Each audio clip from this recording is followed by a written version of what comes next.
I'm just going to pretend that I am in assembly and I'm talking to my students. It's much easier doing it that way. What I wanted to raise with you is something specific. It's to do with the air we all breathe. And if you could sort of take a deep breath in for me and then breathe out. Just take a deep breath in for a second and breathe out. You see, everyone here can actually do that. It is very difficult to get across sometimes to people that something we all take for granted. There is over 1.1 million children in the UK right now who have asthma. So for them, breathing is a very, very difficult thing.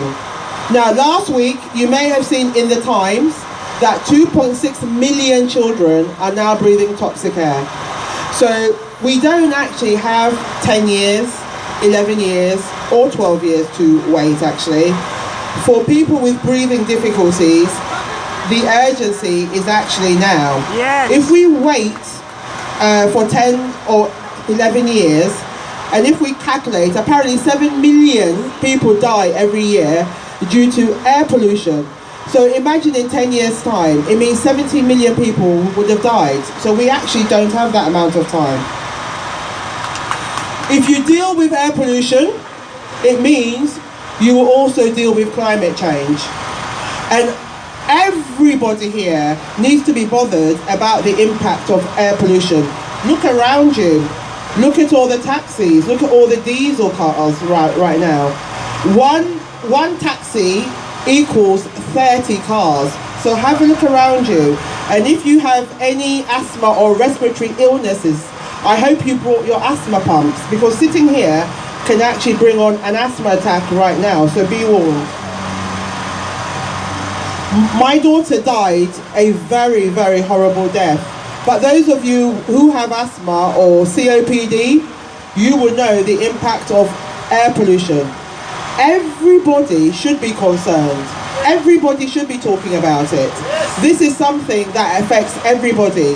If you breathe the air I breathe, you should be concerned. This isn't an actual lecture, by the way, but we do need to drive less.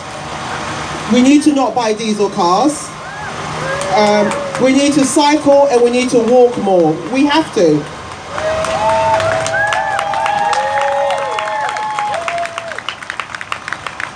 And I am afraid if you've got a wood burning stove, that is part of the issue as well. So I'm afraid if you've got, this isn't an actual lecture, I feel I have this information and I'm just telling you, if you've got a wood burning stove, please stop burning it, because that is part and parcel of the problem. I have been lobbying, I hope Michael Gove and Matthew Hancock. Matthew Hancock this morning said he is commissioning a study about the impact of air pollution on health. He doesn't need to commission a study. He should know all about it right now. I don't understand he's commissioning a study. I don't really understand that.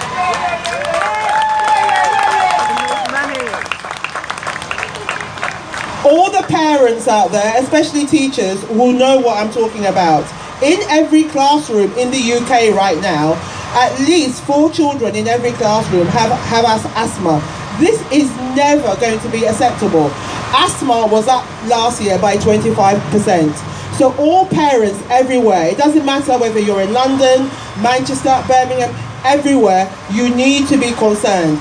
Asthma can happen to anybody at any time of your life. And especially if you live near a main road, you need to be very worried. You need to be angry. I am too heartbroken to be angry, so I would rather people were angry on my behalf. You need to demand that action from them. You need to.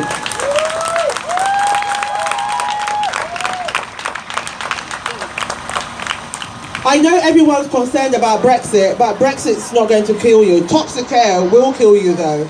Seriously, toxic air will. We've managed to get an inquest for my daughter, and I hope the legacy she will leave, we hope the coroner will be ruling wide. Not just saying why she died, but making recommendations for the future so that all the young people here, the government can finally be forced to actually do something about your health. It's not going to bring her back. but I hope in her memory something will be done. Thank you very, very much for having me.